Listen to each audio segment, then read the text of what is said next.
Hi mga dear, nakabili tayo ng salmon yesterday. So, ang kalahati nito, ibibake natin. Yung iba ay gagawa ako ng konting kinilaw. Siguro din iba. Kasi ang haba nito isisinigang. Para may sabaw naman tayo. Ano?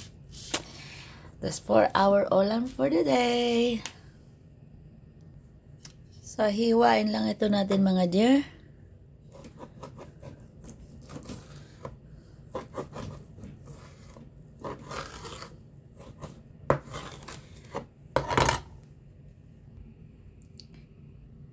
So, hugasan natin ito yung salmon ng suka.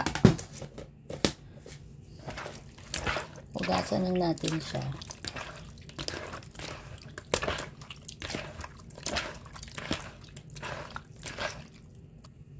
After nating binabad sa suka at hinugasan, so ngayon nilagay natin yung ating may mangga akong hinog na yalo, pipino, tsaka sibuyas.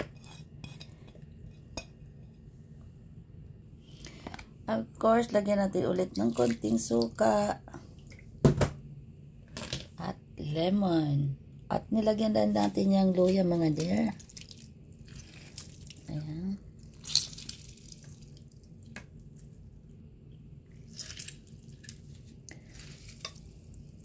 Ayan siya.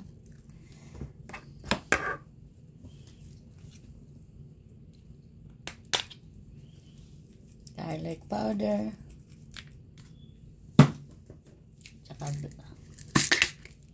black pepper tayo.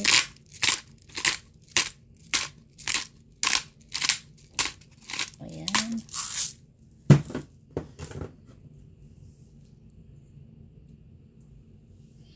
Meron tayong konting bitchin din.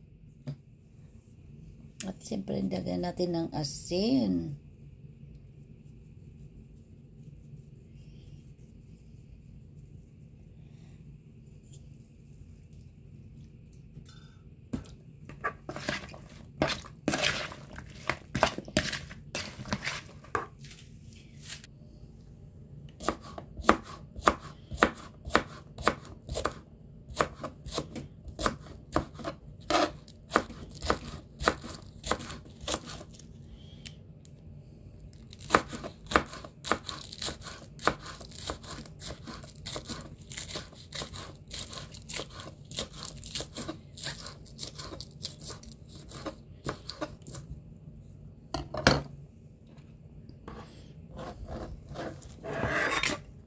Lalagay natin dyan sa ating kinilaw na salmon.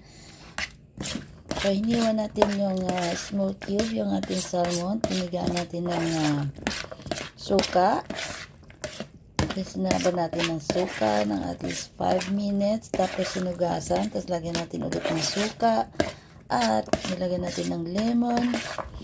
At nilagyan ko ng mangga, pipino, at saka sibuyas.